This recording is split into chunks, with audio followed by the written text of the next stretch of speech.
ABC Balancing Beads Do-It-Yourself Kit for classic and antique cars. I'm going to usher you through the process and how to inject it through the valve stem without having to dismount the tire and wheel from the vehicle. Let's do it. Step one, we're going to place a jack under the vehicle just to elevate it just enough to be able to take the pressure off the tires. Step two, remove the valve core from the valve stem, allowing the air to come out of the tire. Step three, you're going to want to pour the application size into the application bottle.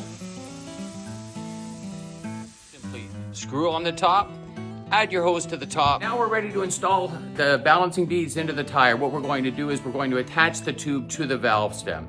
Now only pour 1/4 inch of the beads where that meets the valve stem because they will stop. Simply arc the tube, squeeze, and the vacuum will usher the beads right through the valve stem into the tire. Now once this process is completed, simply install the valve core, included in every do-it-yourself kit, air up to the proper PSI, and add ABC's cap so you know ABC is in your tires.